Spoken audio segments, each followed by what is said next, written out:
Selamat petang, salam sejahtera. Terima kasih kerana bersama dengan saya di Nazaling Unity Channel.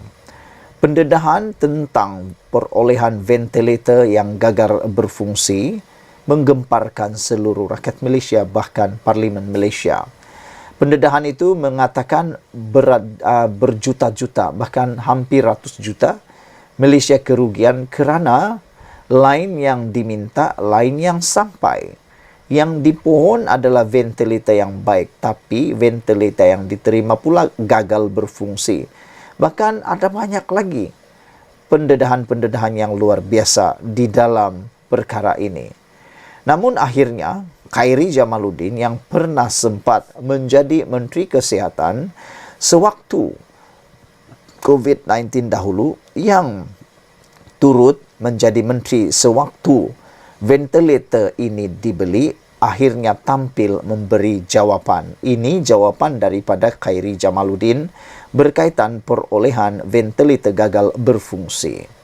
Bekas Menteri Kesihatan Khairy Jamaluddin menegaskan, perolehan peralatan ventilator ketika negara berdepan pandemik COVID-19 bukan dibuat ketika beliau menjawat jawatan berkenan. Wah, ini satu pendedahan yang patut kita semua tahu. Jadi, siapa yang order barang sewaktu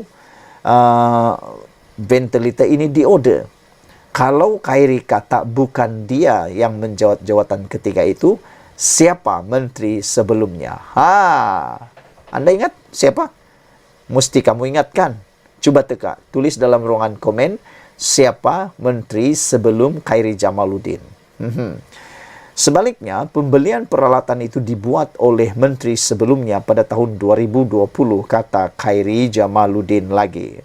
Untuk perolehan ventilator, ramai bijak pandai ini kata, saya kena jawab soal ventilator dan perolehan ventilator ini dibuat pada tahun 2020. Saya jadi menteri pada Ogos 2021, kata beliau.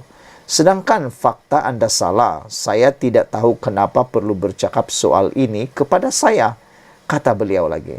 Bukan saya nak cakap saya campak menteri lain di bawah bas, menyalahkan menteri lain. Tetapi ini adalah fakta.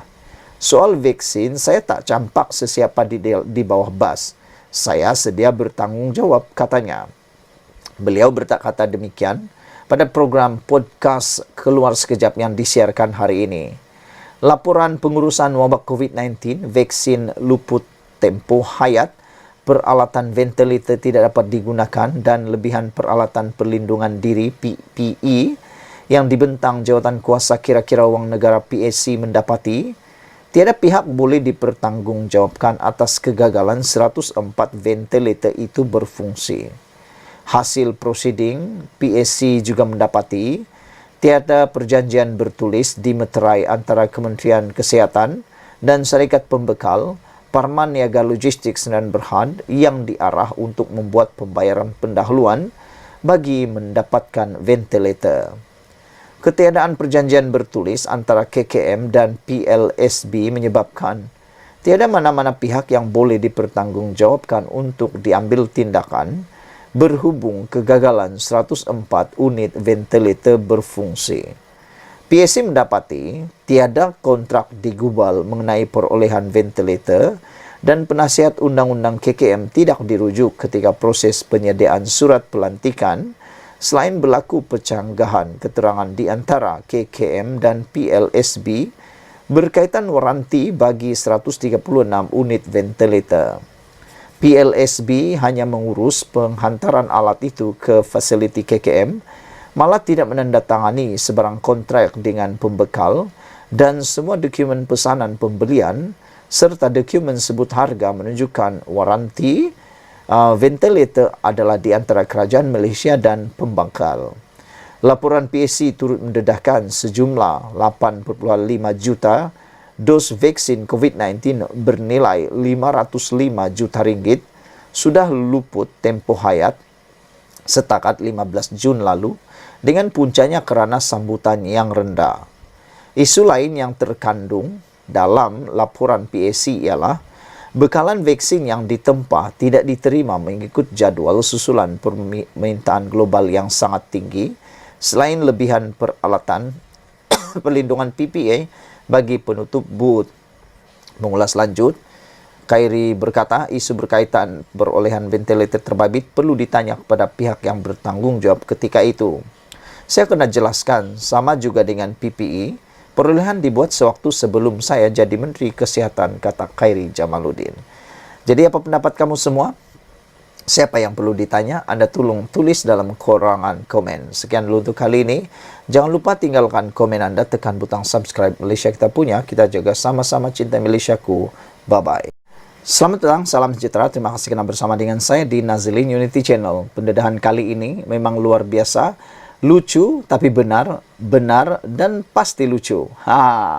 Ini berkaitan dengan nasi kandar lauk babi yang amat tular sekarang di mana-mana, bahkan menjadi bahan politik pula di Dewan Rakyat kecoh, di media sosial kecoh, dan dijadikan pula bahan politik. Apa yang tak nak jadi bahan politik? Mufti sendiri kata, nasi kandar lauk babi bebas dijual pada bukan Islam. Ini alasan yang beliau berikan. Jika orang bukan Islam yang menjual makanan tidak halal, seperti nasi yang berlaukkan daging khinzir atau babi, maka mereka bebas menghidangkannya atau menjualnya kepada masyarakat bukan Islam, kata Mufti Pulau Pinang Wan Salim Wan Muhammad Nur.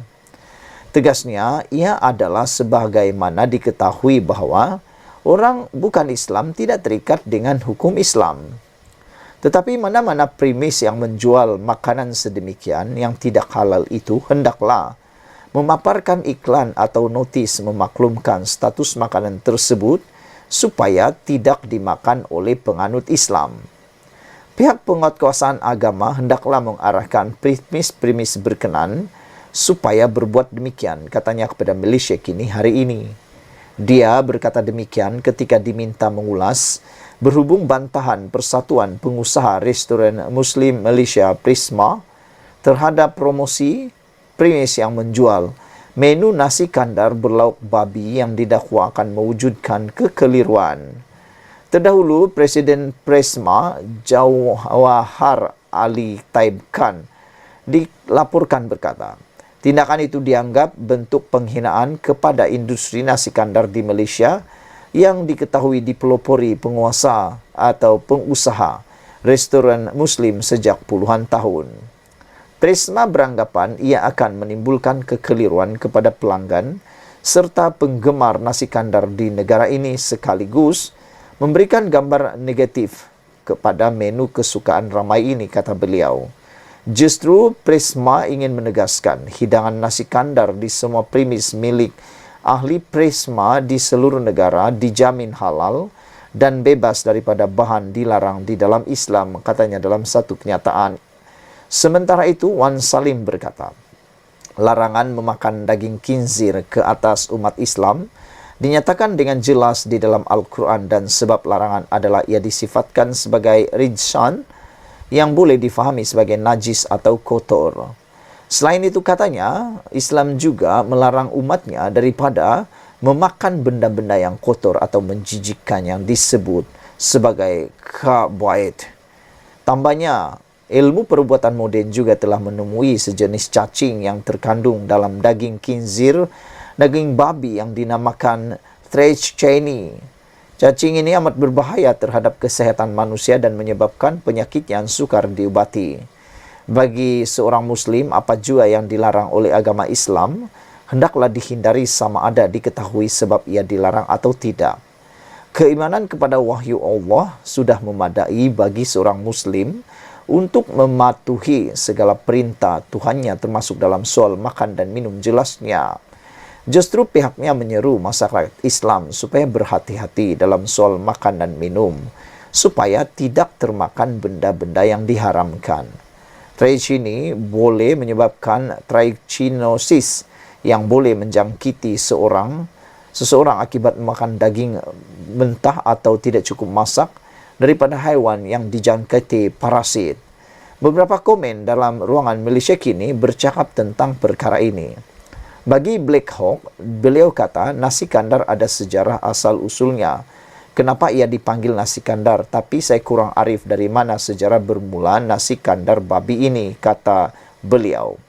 Black Panther juga menulis, Muslim makan makanan halal, non-Muslim makan makanan halal dan tidak halal. Ini pengetahuan am, bukan, kata beliau. Buat apa kecoh heboh buang masa, kata Black Panther. Truth Cons juga memberikan komen pelbagai. Beliau berkata banyak jenis lah, banyak kata-kata beliau. Sekian dulu untuk kali ini. Apa pula pandangan anda tentang perkara ini? Malaysia kita punya, kita juga sama-sama cintai Malaysiaku. Bye-bye. Selamat datang, salam sejahtera. Terima kasih karena bersama dengan saya di Nazlin Unity Channel. Ini pasti mengejutkan kita semua.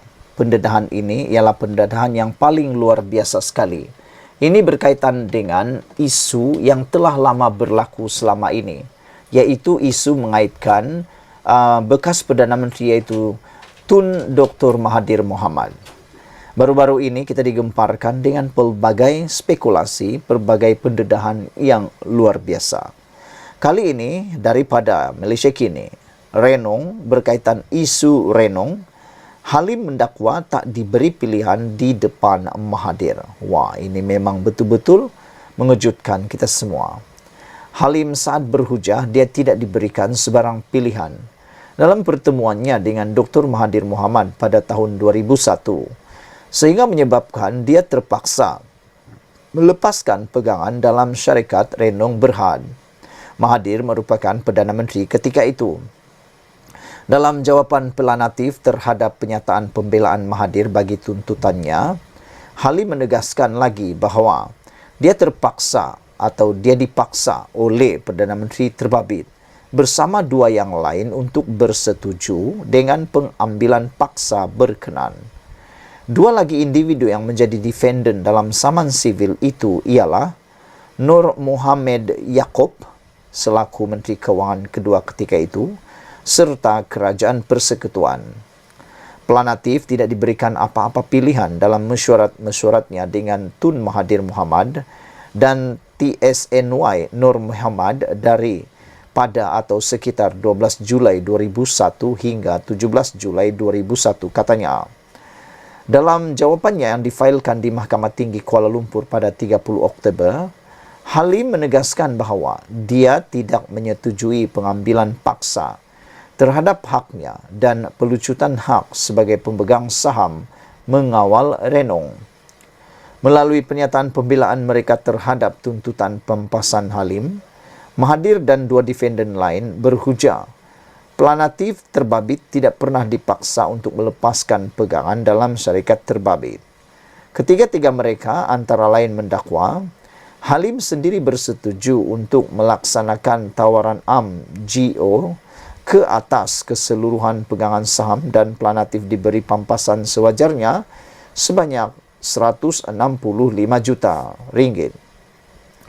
Dalam jawapan itu, Halim seterusnya menegaskan bahawa pampasan 165 juta ringgit itu tidak memadai kerana dia RM100 juta daripadanya terpaksa dibayar kepada UEM berhubung dengan option jual.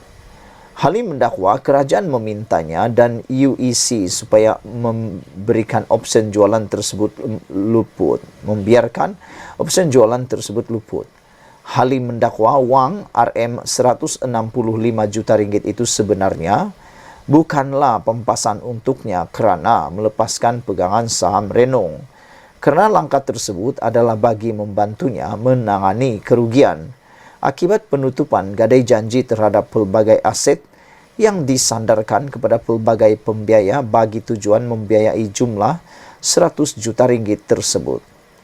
Pelanatif mendakwa hal itu dibuktikan melalui suratnya kepada Khazanah Nasional Berhad bertarikh 13 Mei 2003. Sebelum ini dalam tuntutannya, Halim mendakwa Mahathir secara langsung dan melalui Nur Mohamad mengarahkan dia agar tidak meneruskan tawaran GO kerana kerajaan mahu memperoleh semua saham dalam UEM melalui entiti yang ditetapkan, Khazanah atau pihak yang akan dicadangkan. Saudara-saudara sekalian, ini satu pendedahan yang luar biasa yang tak pernah kita tahu selama ini. Apa nasib Mahathir selepas ini? Kita tak tahu lagi. Sekian dulu Malaysia kita punya. Kita juga sama-sama cintai Malaysiaku. Bye-bye.